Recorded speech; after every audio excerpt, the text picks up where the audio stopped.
사도행전 4장 32절에서 39절 말씀입니다. 믿는 무리가 한 마음과 한 뜻이 되어 모든 물건을 서로 통용하고 자기 물건을 자기 재물을 조금이라도 자기 것이라 하는 이가 하나도 없더라.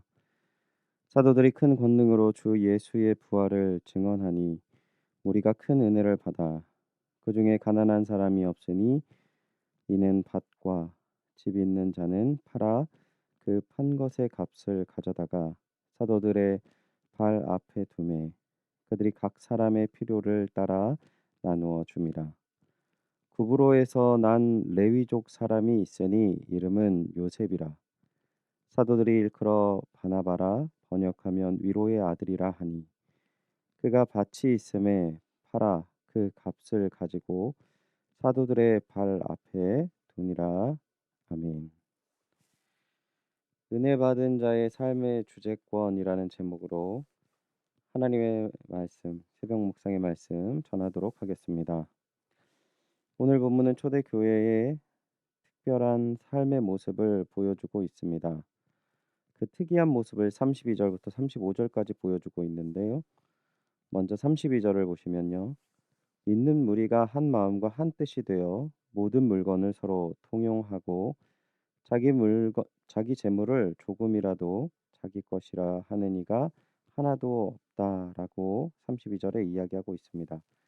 32절 본문의 초대교회 성도들의 모습 두 가지를 표현하고 있습니다. 믿는 무리가 한 마음과 한 뜻이 되었다라는 것이죠. 어떠한 마음으로 하나가 되었는지 언급하고 있지만 지금 이 공동체는 마음이 모두 다 하나 되는 공동체였습니다. 그리고 뜻이 하나로 모인 공동체가 되었다라고 하고 있는 것이죠. 그리고 그들에게 특이한 모습을 볼 수 있는데 두 번째, 모든 재물을 다 서로 통용하고 자기 재물을 조금이라도 자기 것이라 하는 이가 하나도 없다라고 하는 것이죠. 그러니까 서로 자신의 소유권을 주장하는 사람이 없이 서로 섬겼다라고 표현하고 있는 것입니다.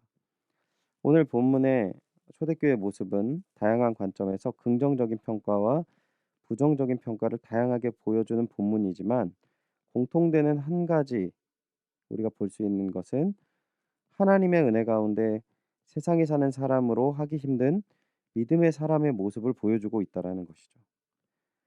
세상의 삶을 살아갈 때 우리가 인정할 수밖에 없는 아주 중요한 것이 있습니다. 그것은 소유인 것이죠. 물질의 필요성을 우리가 부인할 수 없습니다. 물질의 필요성은 어린 사람부터 나이 든 사람 모두 다 공통적으로 필요합니다. 오히려 내가 책임져야 할 나이가 되어져서 오히려 물질에 초월해야 하는 나이가 된다라고 생각이 들 수도 있지만 더 물질을 붙잡을 수밖에 없는 인간의 연약한 모습을 우리는 부인할 수 없는 것이죠. 어릴 적부터 가장 큰 주제가 되었던 것이 주일에 직장의 일을 하는 곳에 하는 곳을 구하느냐 안 구하느냐라는 문제를 가지고 청년 때 고민을 많이 했던 것 같습니다. 직장을 구하는데 신앙생활을 하기 위해서 주일에 일을 안 하는 곳을 찾았던 신앙의 선배들과 후배들의 모습을 많이 보았습니다. 하지만 경제가 어려워지고 세상의 요구와 도전들, 문화들이 이러한 모습을 가만히 두지 않습니다. 그리고 단 한 번의 도전으로 멈추지도 않습니다. 나이 들고 시간이 가면 갈수록 더 큰 도전과 유혹을 경험할 수밖에 없습니다. 그러나 오늘 본문의 초대교회는 자신의 소유 자체를 줌에 있어서 조금도 이상히 여기지 않은 것이죠. 마치 내가 낳은 자식처럼, 내 가족처럼 서로 사랑으로 채워주고 있는 모습을 성경에서 이야기하고 있는 것입니다. 이들의 삶의 결과의 모습을 성경은 이렇게 표현하고 있습니다. 34절 상반절입니다. 그 중에 가난한 사람이 없었다라고 얘기하는 것이죠. 물질을 서로 나눔으로 그들 가운데 가난한 사람이 없었다는 의미일 것입니다. 하지만 생각해 보십시오. 나의 필요를 채워주는 사람이 공동체 가운데 너무나도 많은 것이죠. 그러한 사람들의 마음의 풍요로움은 얼마나 클까요? 늘 교회를 생각하면 마음이 따뜻해지고 더 힘있게 믿음의 삶을 가기를 원했을 것입니다. 교회 모임과 예배의 시간이 기다려지고 오히려 그 시간이 너무나도 더디게 되어진다라고 생각이 들 수 있을 것입니다. 그리고 모임 시간을 기대하며 기뻐하며 기쁨으로 신앙생활을 하였을 것입니다. 어떻게 이런 모습이 가능할까요? 33절을 보겠습니다. 사도들이 큰 권능으로 주 예수의 부활을 증언하니 우리가 큰 은혜를 받아. 아멘. 사도들이 큰 권능으로 주 예수의 부활을 증언했습니다. 그리고 사람들이 큰 은혜를 받았습니다. 그래서 한 마음 한 뜻을 이루었다라고 합니다. 본문에 예수님의 부활에 증언했다라고 표현하는 것은 단순히 예수 부활 사건을 선포한 것만을 이야기하지 않습니다. 사도행전에 예시되는 모습, 오늘 우리가 읽은 본문 그 이전의 사건만 살펴봐도 먼저 사도행전 2장을 보시면 베드로가 오순절 성령의 마가의 다락방에 120명의 성도들의 모습, 요엘 선지자가 말씀으로 설명했던 모습을 볼 수 있습니다. 모두 방언하고 또 외국말로 복음을 증거하는 모습인 거죠.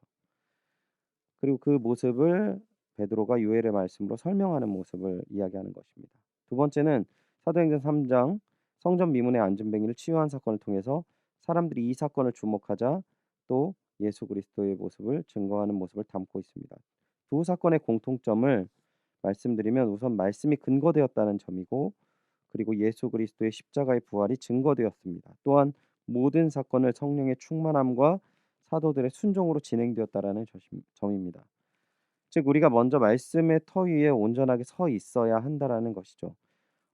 올바른 말씀의 터 위에 서 있다라는 것은 십자가의 예수 그리스도의 사건 그것을 통해서 내가 죄인임을 깨닫고 이제 성령께서 인도하시는 삶, 내가 주인 된 삶을 포기하고 하나님께서 나의 삶의 주인이 되는 삶을 순복하는 것입니다. 이것은 우리가 하나님께 압도가 되어서 순복할 수 없는 상태가 되어지는 것이 아니라 온전한 인격체인 나 한 사람이 하나님의 말씀으로 말미암아 하나님의 주인 되심이 깨달아지고 인정되어져서 온전한 내가 성령께서 깨닫게 하시는 말씀에서 우리가 가야 할 방향을 알게 하시는 그 은혜 가운데 하나님 뜻 가운데 순복하는 삶을 이야기하는 것입니다. 많은 사람들이 믿음의 삶을 산다고 해서 성령 충만함을 오해적으로 표현한 부분들이 너무나도 많지만 성경은 한 번도 우리의 의식이 없는 가운데 이끌려가는 삶을 이야기하지 않습니다. 그래서 성경은 이러한 삶의 모습을 구체적으로 한 사람을 이야기하는데 36절을 보시면요. 구브로에서 난 레위족 한 사람이 있으니 이름은 요셉이라 사도들이 일컬어 바나바라 번역하면 위로의 아들이라 하니 끝으로 우리가 바나바의 삶을 생각해 보면 바나바는 바울 회심 이후에 아무도 상대해 주지 않은 바울을 보증하고 동역하고 리더로 세우는 귀한 일을 감당합니다.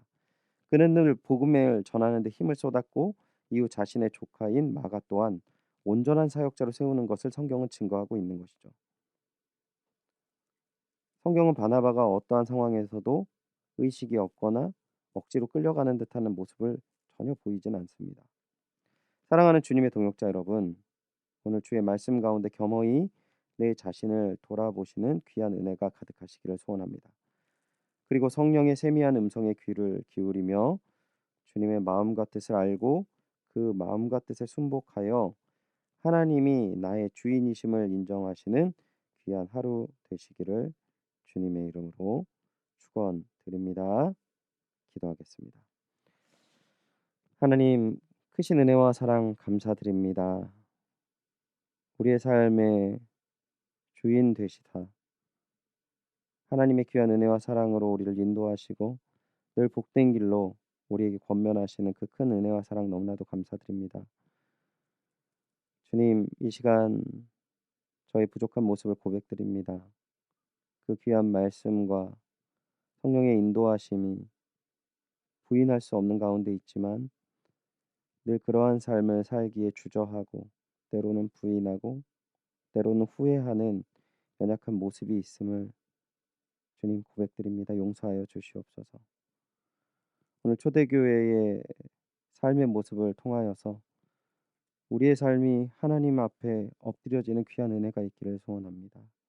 오늘 이 말씀이 나의 삶을 변화시켜 주시옵소서. 허락하실 귀한 은혜와 사랑에 감사드리며 예수님의 이름으로 기도드립니다. 아멘.